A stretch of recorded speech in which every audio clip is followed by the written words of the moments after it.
I want to share with you my Montessori inspired story.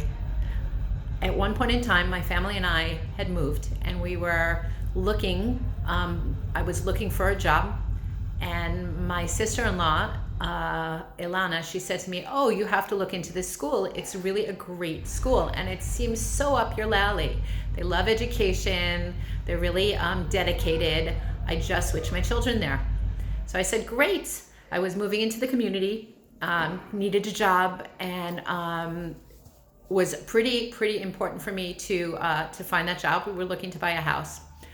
So I jumped and I called up cold and went for an interview. And I walked into the school. The head of the school is Rabbi Mendel, and we did an interview, and then he gave me the full tour of the school. The school at that point had a Beis Yaakov, it had a cheder for boys, and it had a preschool. And when we were going past the cheder, when we were in that area of the school where the boys were, we went past what was called the base midrash, and it was this big beautiful room that was carpeted, and in there were tables and chairs and books that lined it. It was totally beautiful, and that's where the boys would learn part of the day, grades, all the different grades that were in the school. They had till 8th grade, and they would come together throughout the day to do something called a work session, which I didn't under a work cycle. I didn't know what that meant, but multi-age groups would come together, and they would work together in this room.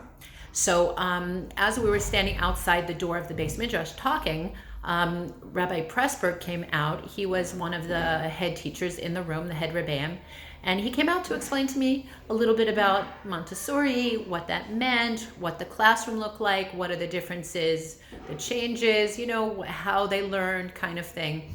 And as he was speaking, there was this window in the door of the Beis Midrash, like a nice sized window. And my eyes kept going back to look into the classroom. Why? I've been a sub. I did my stint as a sub many years.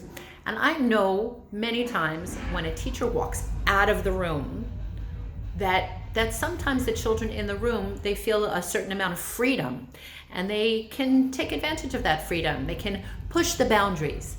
And what I saw in that room was amazing. What I saw in that room was many boys who were working in small groups, individually.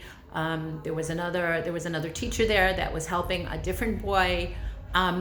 Those kids, those boys, they were working and focused, and it wasn't quiet, but they had this sort of hum of activity, and I was so impressed. And as we continued to talk, I was actually waiting for one of the boys to come out and ask the Rebbe a question, because if the Rebbe's standing outside, for sure, that the teacher would come and, that the child would come and ask, "Rebbe, I need help," or "Rebbe, this person's bothering me," or "Rebbe, whatever." But that never happened.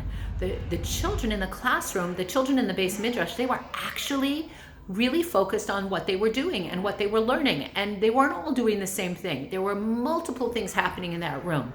But the focus and the intent in the room was amazing. And I remember thinking, like, wow, like, what did they do? Did they give those kids like something like, some kind of special tea or something? And when Rabbi Pressburg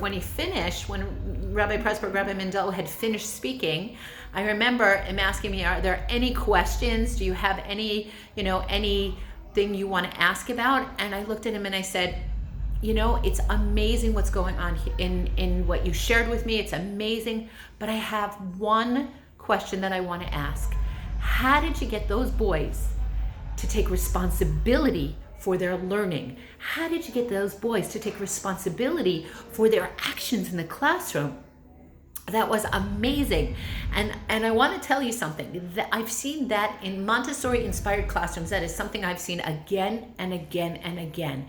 And I think it's because instead of the teacher being responsible for what's going on in the class, it's the children that become responsible. The children that are the motivating force behind what happens in the classroom.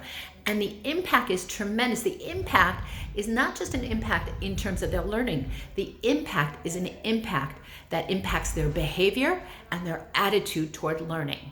So To me, that was a turning point in my life, in my career, because it was not only about how I showed up in the classroom as an administrator, it actually impacted the way I parented my children.